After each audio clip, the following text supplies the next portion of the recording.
ముందుగా అందరికీ శ్రీరామనవమి శుభాకాంక్షలు. నిన్న ముఖ్యమంత్రి గారి ఆధ్వర్యంలో జరిగిన రివ్యూ ఏదైతే కంచగచ్చిబౌలి భూములకు సంబంధించి Hyderabad central university of Hyderabad భూములకు సంబంధించిన విషయాలలో వాళ్ళు చేసుకున్నామన్న రివ్యూ వాళ్ళ ప్రకటన ద్వారా బయటకు వచ్చినవి చూస్తే చాలా నవ్వు వస్తుంది, ఆశ్చర్యం వేస్తుంది, కొంచెం బాధ కూడా కలుగుతుంది. రేవంత్ రెడ్డి గారు, మీ ఏఐ ఆర్టిఫిషియల్ ఇంటెలిజెన్సో మీ ఇంటెలిజెన్స్లో నమ్ముకునే కంటే నువ్వు నీ అనుముల ఇంటెలిజెన్స్ని నమ్ముకోవడమే మంచిది. ఎందుకంటే వీళ్ళు ఏ రకంగా మీకు బ్రీఫ్ ఇస్తున్నారో, మీకు ఏ రకంగా విషయాలు చెప్తున్నారో, మీరు ఏ రకంగా దాన్ని తీసుకుంటున్నారో చూసి ప్రజలు నవ్వుకుంటున్నారు, సాధారణమైన ప్రజలు కూడా. సరే, ఇవన్నీ ఏ ద్వారా సృష్టించిండ్రా, నెమ్మల అరుపులు, జింకల చావులు, ఇవన్నీ ఒకవైపు అయితే, పాపం మీరు దాంట్లో మీరు రివ్యూ చేసినట్టు వచ్చిన ఒక విషయం, ఏదో చైనాతో యుద్ధం వస్తుందని, పాకిస్తాన్ యుద్ధం వస్తుందని, దానికి మీరే పోయి చేయాల్సి వస్తుందని, పృతుపాకులు పట్టుకొని మీరు మీ మంత్రివర్గము మీ అధికారులు పోల్చి వస్తుందని చెప్పి మీరు ఆందోళన పడ్డట్టుగా వచ్చిన వార్త ఏదైతే దాన్ని చూసి కొంచెం దాన్ని చదువుకునేంత జ్ఞానం ఉంటే చాలా వార్త, నవ్వుకొని వాళ్ళు లేరు. మీరు ఏం మాట్లాడుతున్నారు, ఏం చేస్తున్నారు, ఎక్కడికి పోతున్నారు? అసలు ఏఐ అనేది పుట్టింది ఎక్కడ? అదేదో కేవలం ఈ ఏఐ అనేది కంచగచ్చిబౌలిలో పుట్టినట్టు, అది నెమలులు, జింకలు, కేసీఆర్, కేటీఆర్, బీఆర్ఎస్ పార్టీ కూర్చొని దాన్ని తయారు చేసినట్టు, ఈ ఏఐ అనే దాన్ని ప్రపంచంలో మేమే రీసెర్చ్ చేసినట్టు, దీని కొరకే చేసినట్టు మీరు రివ్యూ చూస్తే చాలా బాధాకరంగా ఉంది. అది ఒక ముఖ్యమంత్రి స్థాయిలో చేసే రివ్యూ కాదు, మాట్లాడాల్సిన మాటలు కావు అవి. అంత తెలివి తక్కువగా మిమ్మల్ని మీ అధికారులు ట్రాప్ చేయొచ్చు అని చెప్పి భావిస్తున్నారంటే ఇక మీ పరిపాలన ఏ రకంగా ఉందో అర్థం చేసుకోవచ్చు. ఏఐ అనేది కంచగచ్చిబౌలిలో పుట్టిందా? ఒకవేళ ఏఐతోనే యుద్ధాలు సృష్టిస్తారు, ఏఐతోనే అని చేస్తారు అనుకుంటే అమెరికా వాడు ఇంతకాలం ఎందుకు వస్తాడు? ఎవరిని కూడా సృష్టించిందే వాళ్ళు, దాన్ని R&D చేసింది అక్కడ. పాపం సరే, అది పక్కన పెట్టింది. ఎవరో ఆయన సుమిత్ జానట్ ఆయన ఆయన పెట్టి తీసేసిండు, దాంట్లో ఏంటని సారీ చెప్పిండు. 100% అది నిజం. అది మేము దాంట్లో ఓనేలేదు అసలు. మేము ఎవరు మాట్లాడిన దాంట్లో కూడా అది లేదు. అది మాకు తెలుసు. ఎప్పుడో 15 నెలల క్రితం, నెల రోజుల క్రితం చనిపోయిన జింకది ఒక ఫోటో మళ్ళీ దాన్ని బయటికి తెచ్చిరని మా అందరూ తెలుసు. మేము చర్చ చేసుకున్నాం దాని మీద. అసలు మేము ఎవరు ఎక్కడ వాడలేదు దాన్ని. అది కూడా ఏఐ ద్వారా వచ్చింది ఏం కాదు, అది ఎప్పుడో చనిపోయింది. ఇంకా అది కరెక్ట్ కాదని మేము అనుకున్నాం. కానీ జింకల అరుపులు, నెమ్మల అరుపులు, ఇదంతా ఏదో ఏఐతో చేసిండ్రని, ఆ ఒక్క సుమిజా పెట్టి విత్డ్రా చేసిండు కానీ వీళ్ళు చూడకుండా చేసిండ్రని, ఆయన పెట్టింది తెలుసు, తీసేసింది తెలుసు. మేము దాని జోలికి ఏం పోలే. మేము ఉన్నవి, జరిగినవి, వాస్తవాలు మాత్రమే మాట్లాడినాం. మరి ఇప్పుడు ఆ తర్వాత కూడా జింకలు ఇందులోకి వచ్చింది కూడా ఏఐ ద్వారా సృష్టించిందేనా? ఆ తర్వాత ఆ జింకలు ఒక జింకని ఊర కుక్కలు దాడి చేసి చంపింది ఏఐనా? అన్ని ఏఐ అనుకుంటే మరి అక్కడ పోయిన 100 బుల్డోజర్లు కూడా ఏఐ ద్వారా మేము సృష్టించినాయేనా? అదైనా వాస్తవమైన బుల్డోజర్లా? అక్కడ వందలాది మందిగా కనపడ్డ పోలీస్ డ్రెస్లు అని కూడా మా ఏఐ సృష్టినా? అవన్నీ మీరు పంపించినాయి కాదా? అసలు అక్కడ కంచగచ్చిబౌలి ఆ 400 ఎకరాల్లో మొన్నటి వరకు కనపడ్డ పచ్చదనము, చెట్లు ఏఐ, ఇప్పుడు తీసేసి ఎడారి కనబడుతుంది కూడా ఏఐనా? అసలు అక్కడ 400 ఎకరాల భూమి అనేది ఒకటి ఉందా లేదా? ఏఐ ద్వారా మేము సృష్టించిందా? అది ఏం మాట్లాడుతున్నాం? తెలివేడ్చిందా? ఎవరో ఒక అధికారి ఆయన తప్పు నుంచి బయటపడడం కొరకు మిమ్మల్ని మిస్గైడ్ చేస్తే మీ జ్ఞానం ఏమవుతుంది? మిగతా అధికారుల జ్ఞానం అంత ఏమైంది?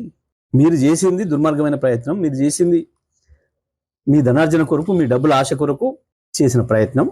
ఇప్పటికైనా తప్పు జరిగింది, చెంపలేసుకొని దాన్ని ఉపసంహరించుకొని ఇంకో ప్రత్యామ్నాయం ఆలోచన చేసుకో. ఒకవైపు సుప్రీంకోర్టు అక్షింతలేసింది కూడా ఏఐనా? సుప్రీంకోర్టు కూడా మోసపోయిందనట ఏఐ ద్వారా. మీరు అనే మాటల్లో నువ్వు మాట్లాడుతున్నది, నువ్వు లీకేజీలు ఇస్తున్నది మరింత బిగుసుకుంటుంది కూర్చుని చుట్టూ. గుర్తుపెట్టుకో, ముఖ్యమంత్రి స్థాయిలో ఉన్నావు.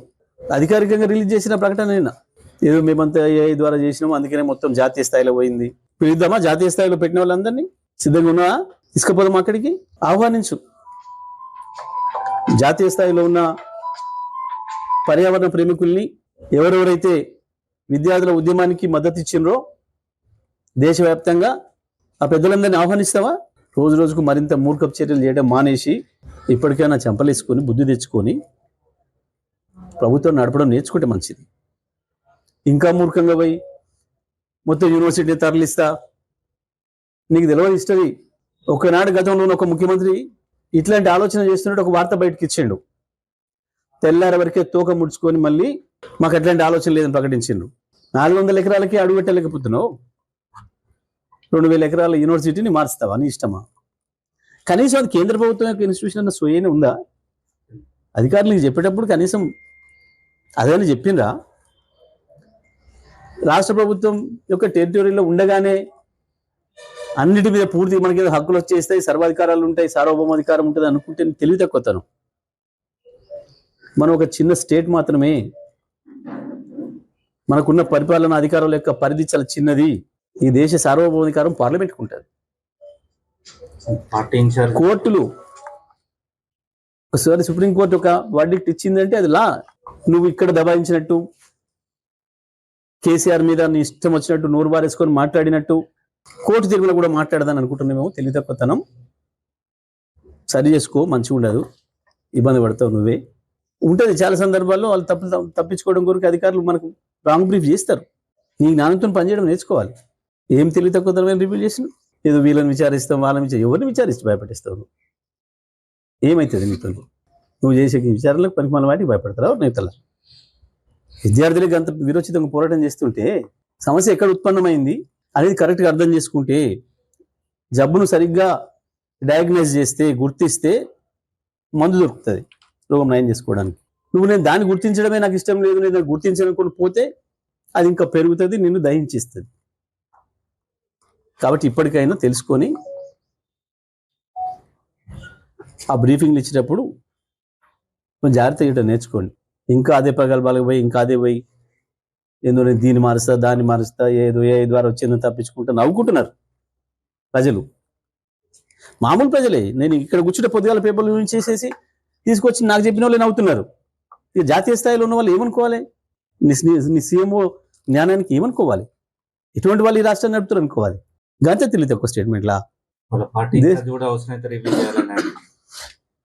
కొంచెం జ్ఞానం ఉన్న వాళ్ళు ఎవరైనా అది చెప్తారు. హైకోర్టు, సుప్రీంకోర్టు సుమోటో తీసుకొని మాట్లాడింది అంటే దాంట్లో మనం ఒళ్ళు దగ్గర పెట్టుకొని 1-10 సార్లు ఆలోచన చేసుకోవాలి. ఎవరో కేసు వేస్తే మాట్లాడడం కాదు, సుప్రీంకోర్టు సుమోటోగా తీసుకున్నారు. దాన్ని ఇంకేందో బ్లఫ్ చేస్తా, సుప్రీంకోర్టు కండ్లకు గంతలు కడతా అని అనుకుంటున్నావు. తెలివి తక్కువతనం నువ్వు.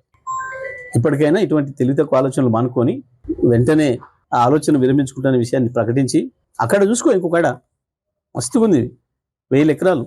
అవును, అదేందో యూనివర్సిటీనే మారుస్తా అని లీకేజీలు ఇచ్చినావు కదా, మరి ఆడికి 400 ఎకరాలు ఆడే తీసుకోవాలి. అది 2000 ఎకరాలు ఆడ తీసుకున్నాం బదులు ఈ 400 కూడా ఇందులో కలిపితే అద్భుతమైన ఈకో పార్క్ అది డెవలప్ అయింది. నువ్వు ₹1 పెట్టే పని లేదు. అద్భుతమైన ఈకో నిర్మాణం అయింది అక్కడ ఈ 30-20 సంవత్సరాల కాలంలో. ఉన్నదాన్ని ఎందుకు చెడగొట్టాలి? ఉన్నదాన్ని ఎందుకు నరికేయాలి? చెట్లను కొత్తగా ఎందుకు నాటాలి? చౌకగా సమస్య వస్తే తలకాయ తీసిస్తావా? 400 ఎకరాల పంచాయతీ వచ్చింది, 2000 ఎకరాలు కూడా లాగిస్తావా? 400 ఆడ ఉన్నదాన్ని దానికి వదిలేసేసిపోతే అయిపోతుంది కదా. అక్కడ ఇంకొకడనే 400 బదులు 800 అమ్ముకోరాదు.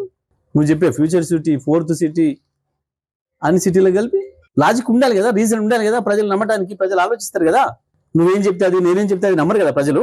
ప్రజలకు విజ్ఞత ఉంటుంది కదా, ప్రజల మీద చైతన్యం ఉంటుంది కదా. ఎవరు మేము మాట్లాడినా బేరీజ్ వేస్తారు కదా వెంటనే. ఇప్పటికైనా ఈ తెలివి తక్కువతనం, ఈ తెలివి తక్కువ మాటలు మానుకొని ప్రజలు ఏం ఆలోచిస్తున్నారు, విద్యార్థులు ఏం ఆలోచిస్తున్నారు, బయట ప్రపంచం మన వైపు చూసి ఏమనుకుంటుంది, భారతదేశంలో మన గౌరవం ఏంది, మన పరువు ప్రతిష్టలు ఏందని కూడా ఆలోచించుకొని ముఖ్యమంత్రి కార్యాలయం పనిచేస్తే మంచిది. ఈ లేనివి సృష్టించి తప్పుడు ప్రచారాలు చేసిన అలవాటు రేవంత్ రెడ్డి గారు కాంగ్రెస్ పార్టీ టీంకే ఉంది. సరే, మేము కూడా అంతకుముందు సోషల్ మీడియా పైన దృష్టి పెట్టలేదు. మేము పని చేసుకుంటూ పోతున్నాం కదా. కేసీఆర్ గారు ప్రజలే ఆలోచిస్తారు, మనం చేసే పనుల యొక్క ఫలితం ప్రజలు అనుభవిస్తున్నారు కదా, ప్రజల్ని ఏమార్చడం ఎవరితో కాదు, ప్రజల్ని మోసం చేయలేరు ఎవరైనా ఒక భావనతో మేము ఉంటుంది. కానీ వీళ్ళు కొన్ని అబద్ధాలని 100 సార్లు 1000 సార్లు చెప్పి కొద్దిగా ప్రజలు నమ్మించగలిగారు. దాంట్లో నుంచి ఆశలు పెట్టి అలవి కానీ హామీలు ఇచ్చి తీసుకోగలిగినారు, ప్రజల్ని వాళ్ళు మార్చుకోగలిగారు కొద్దిగా 1.5%. కానీ ఇప్పటికే నీకు ఓట్లు వేసిన వాళ్ళే 10, 15, 20% మంది ప్రజలు రియలైజ్ అయ్యారు. ఎక్కడి పోయినా గ్రామాలలో మాట్లాడుతున్నారు. ఇవన్నీ మనకు కనబడుతున్నాయి. ఇవి ఒకవైపు మేము పెద్దగా ఈ అధికారం ఉంది పోయిందని పెద్ద మేము దాని చర్చ చేస్తలేము. మేము ప్రజల కొరకు పోరాటే అలవాటు ఉన్న వాళ్ళం, పోరాడి వచ్చిన వాళ్ళం. మళ్ళీ ఇవాళ కూడా మేము ఆ పాత్రలో ఉన్నాం, మేము హ్యాపీనే ఉన్నాం.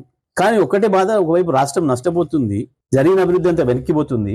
దానికి మించి ఇటువంటి మాటలతోని పరువు పోతుంది, జాతీయంగా మన పరువు పోతున్నది.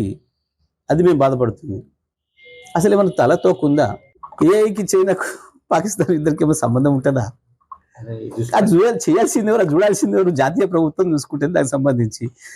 మరి ఈ ఏఐతోనే కనుక ఇట్లా జరుగుతాయని అనుకుంటే అసలు దాన్ని బయటికి రానిరు కదా, మొదట్లోనే పురిట్లోనే బ్యాన్ పెడతారు కదా.